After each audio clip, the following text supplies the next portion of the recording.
This video is just going to be the introduction. So again, that's why it's called episode 0. And let's go ahead and get into the game. Look at how beautiful this art is. Just unbelievable. Ōkami.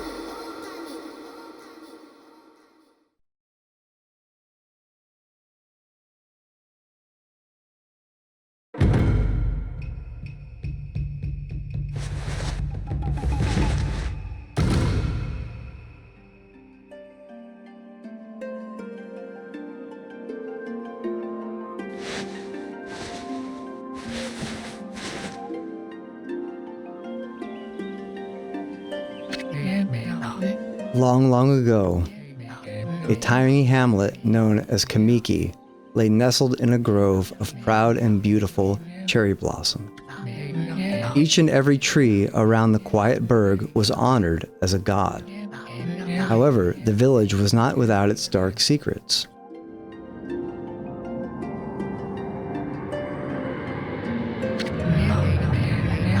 To satiate the appetite of Ōkami, a fearsome cave-dwelling beast, a young maiden was offered as a sacrifice at the annual festival. With a body like a mountain and 8 heads mounted on necks the size of tree trunks, its blood-red eyes alone were said to curse anyone who gazed into them. No one dared disobey the horrific beast.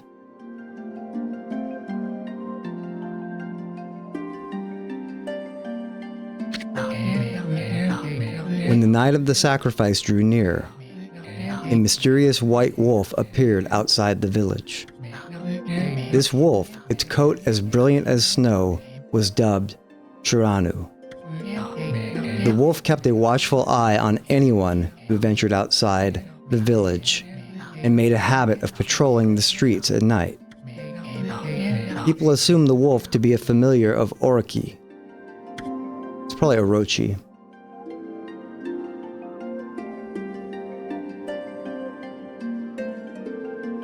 One villager took it upon himself to face the fearsome Shiranu. The warrior Nagi attempted many times to challenge the wolf, but his attempts were thwarted by Shiranu's swift movements.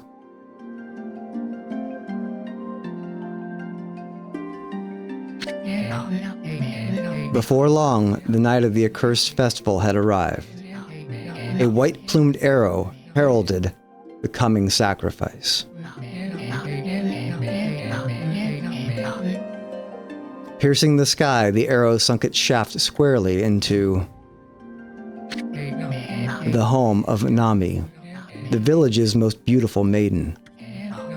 Nagi, harboring a secret love for Nami, was enraged by this sign. Determined to put an end to Orochi once and for all, Nagi traveled to the beast's cave in place of his beloved.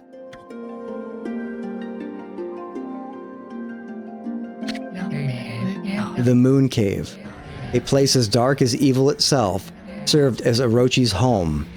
As Nagi stood bravely before the entrance, a beast appeared, eyes glowing crimson upon 8 thrashing necks. Orochi stood tall before him, anxious for another sacrifice. Nagi leapt with incredible grace, swinging his blade valiantly. On and on he sliced well into the moonless night. But Orochi's hide was like steel. The blade left nary a scratch.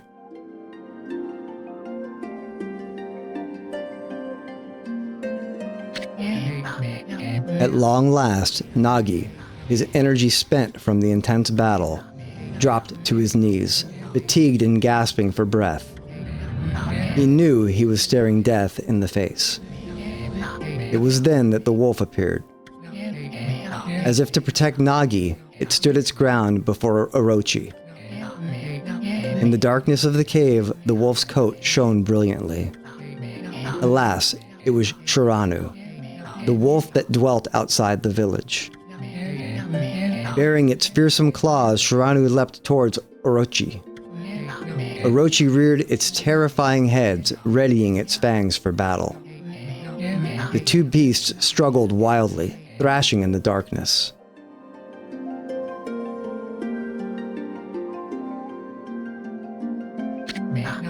Mysterious and terrifying, the spectacle continued. Shiranu summoned gusts of divine wind to counter Orochi's flames.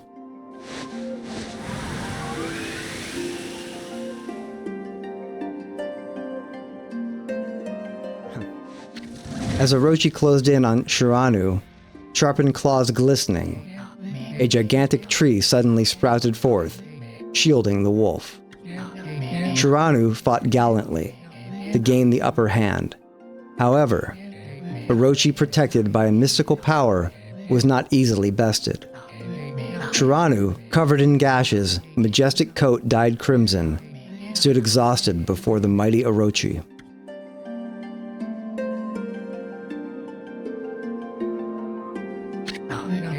Orochi saw a chance to strike what would be the final blow.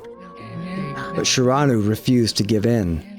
With its last ounce of strength, the majestic wolf gazed heavenward and unleashed a mighty howl. Suddenly, the black clouds overhead dissipated. The light from above glinted off Nagi's sword as a beacon of hope.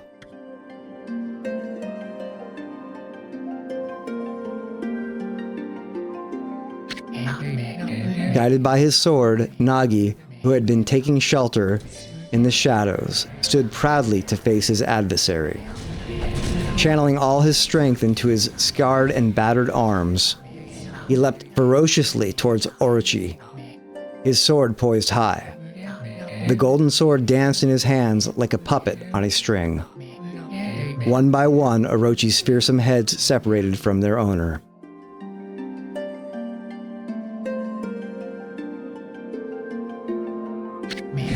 Orochi's broken body collapsed in a lake of its own blood. In that instant, the curse that plagued the villagers was lifted. As the battle subsided, the sun shone once again in the sky.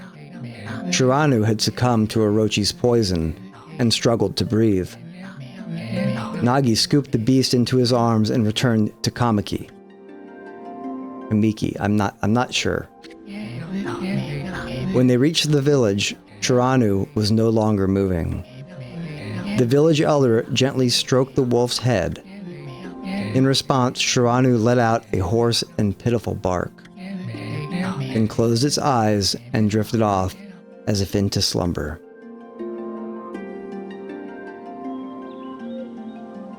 Peace had at last returned to Kamiki village.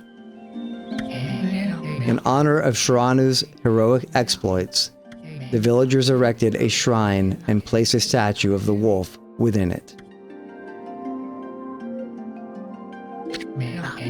Nagi's sword was christened Tsukiyomi and placed inside the moon cave. The villagers all looked forward to an age of endless peace.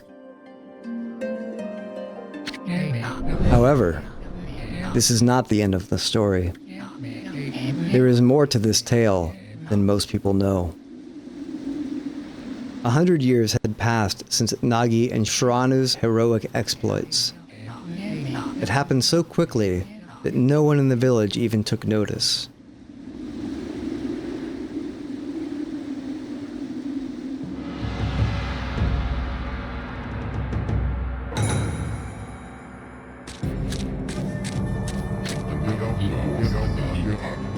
Is this the legendary sword?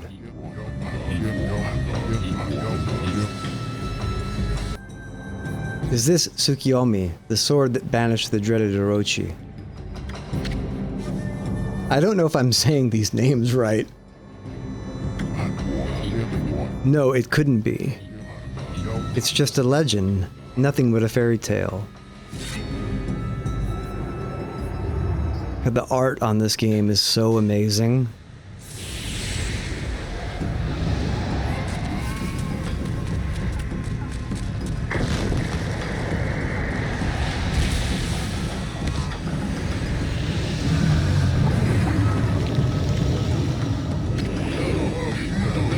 And before I read anymore, I will just say this. This is why people are playing older games and are tired of the new stuff that's coming out.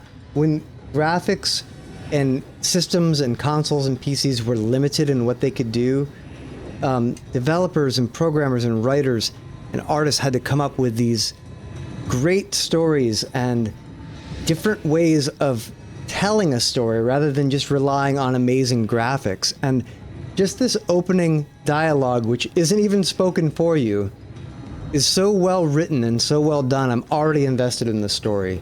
Not only that, but I love the little Ōkami language that they're speaking, like the little gibberish language they're speaking. It's so amazing so far.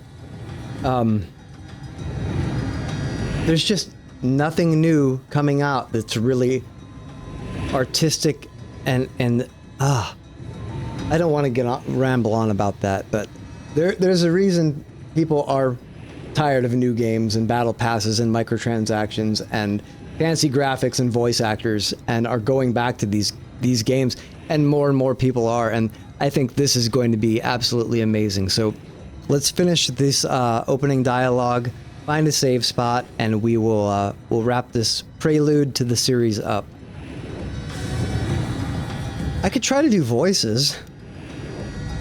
Oh, he who seeks power, he who has broken my bonds. Speak the words, I wish darkness unto the world. I'm trying to do like a Samurai Jack thing here. Utter that prayer unto me and unleash my power. Why would you do that? You don't want to. Don't say it, dude.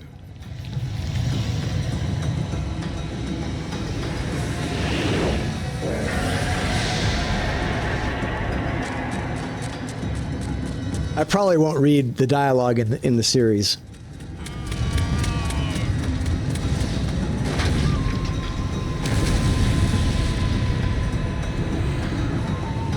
This is absolutely beautiful. I wonder how good this looked. I have the PlayStation 2 version of it. Over in the corner, I have it on display because I like the box art. And I have a working PlayStation 2 in the other room. I've had no reason to not play this game.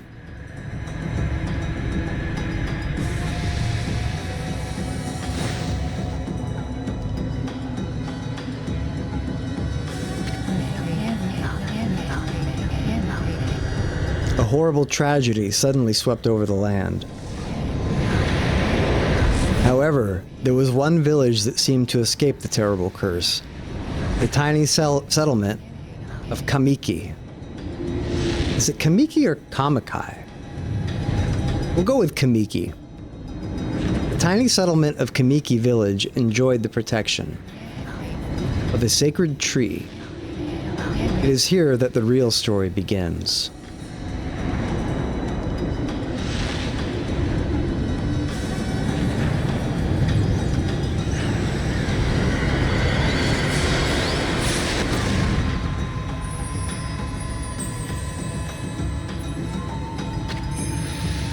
This is really cool because I have a very small amount of Navajo in me, and I've always really connected to that one with nature, one with the land mentality. And a tribal elder on a reservation a long time ago gave me the name Pale Wolf. And it was very important to me. I remember that now. I don't speak about that a lot anymore. At one time, it was very important to me, and I was very proud of that. But it just all kind of came back. And it's just really neat that this is a white wolf. So we have a wood sprite here. Sakuya. And I don't think I can do her voice, but I will try. I'm kind of going off the gibberish, so forgive me. How troublesome. This is just like the ancient prophecy of doom. I know, I miss my calling as a voice actor. What has transpired to bring about such calamity? We must act quickly. There's no time to lose. My power has diminished over the years I've spent protecting this area. I don't know how much longer I can do this. I don't have much time left in this world. Good, because I can't keep reading your voice. What, you're gonna give me another word I can't pronounce? I have 3 versions of this in my head right now. We're going to go with Amaterasu. No, we're going to go with Amaterasu. Amaterasu, now is the time. We have never needed your power more. Shine your divine light upon this broken and polluted world. Let your heavenly rays become our hope as you guide us all.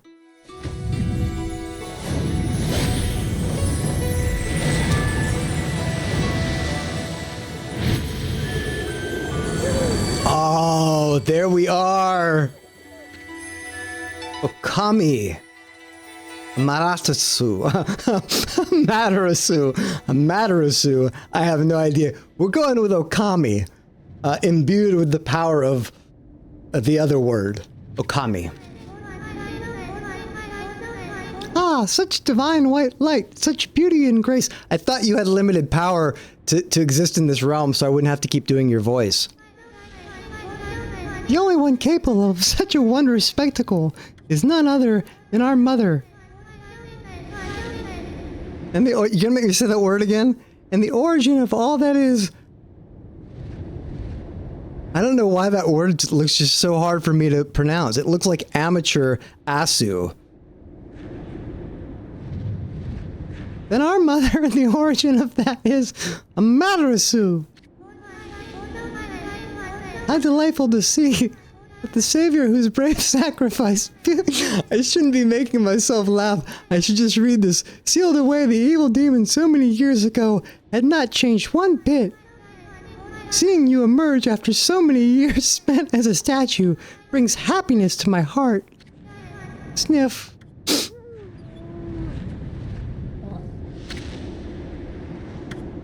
Ōkami's tired. Amaterasu. That's how we're saying it. Gaze above you and take in the condition of the sky. Since your untimely departure from our midst, the world has succumbed to devious and vicious beasts. They have ravaged our fine and bountiful country of Nippon.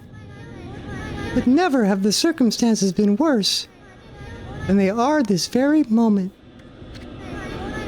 Please use your powers to banish the darkness and punish those who would do us harm. I can't believe I'm doing these voices. That's the great thing about getting older. You just don't give a shit.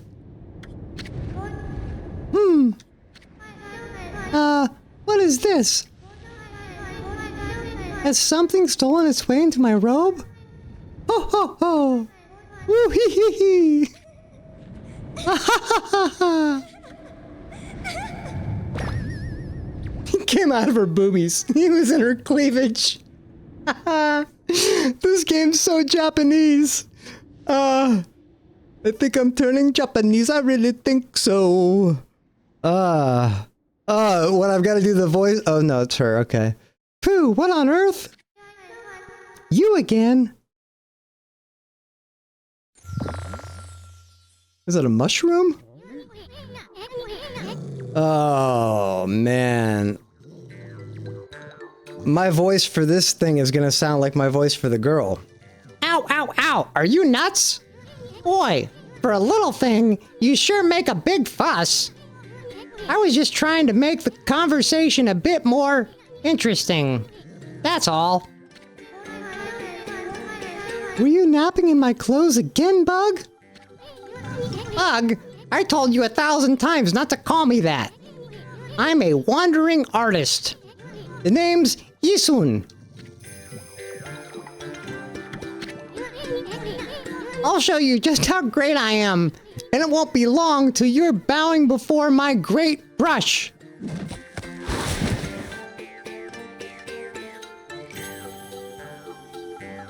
That's not bad. Well, what do you think? Even cuter than the real thing, no? What's with you, Furball? You look kind of down in the dumps. Actually, you look kind of familiar. Got it? You look like that statue of Shuanwai. Whoa! What do you think you're doing? Are you crazy? A handsome guy like me should never be covered in wolf slobber. You'll regret messing with the great Isun. Don't make me use my prize sword,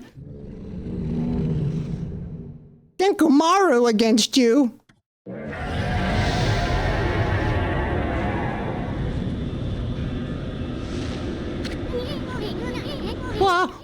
What's the growling sound? And why is it so dark anyway? How did I do her voice? Oh, great God, Amaterasu! I've used all the power I have to protect Kamiki Village. The village lives on.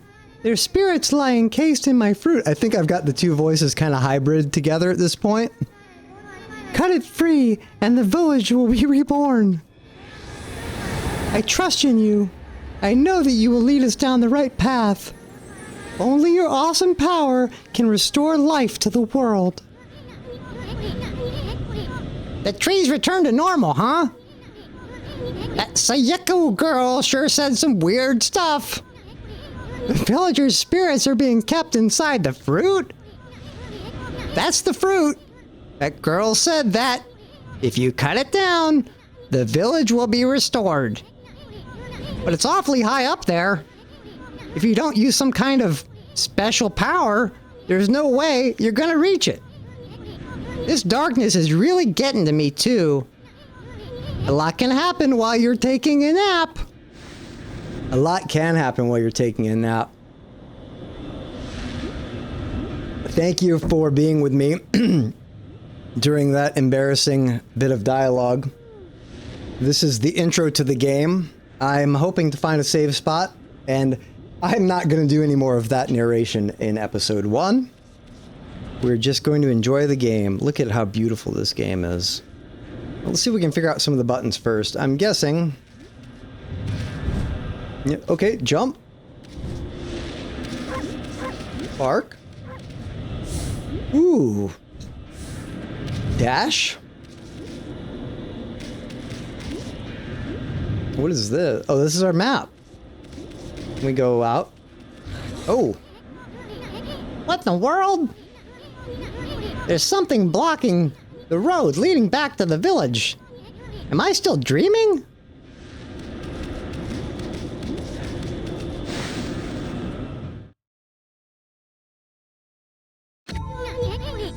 Where are we? It's got awfully quiet all of a sudden. I don't remember any place like this in the village. Well, we better keep our eyes peeled. You can use the right stick to look... Okay.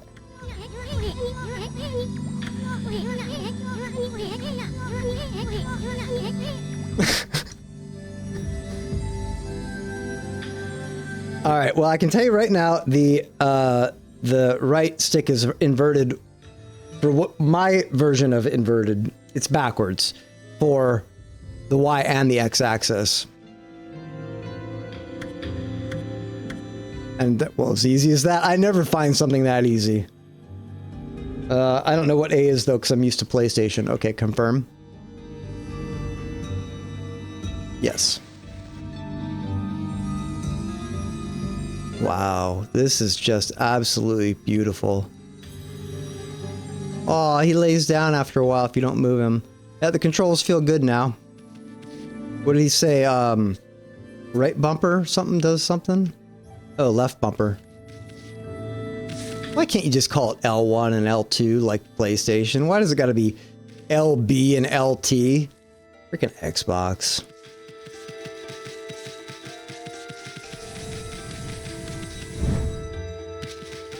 All right.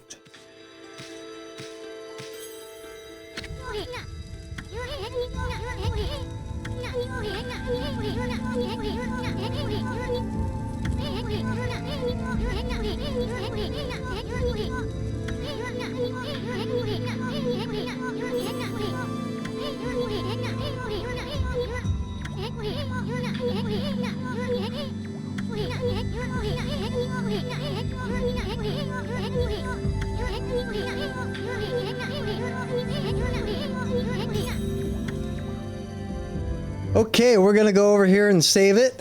And I thank you all for watching the Prelude to Ōkami. I'm very much looking forward to starting this series and playing it out. I'm going to do it probably slowly over the next few months and maybe do, 30-minute to 1 hour episodes, maximum be 1 hour episodes at a time. And I hope you're all doing well. And thank you for watching and have a great day.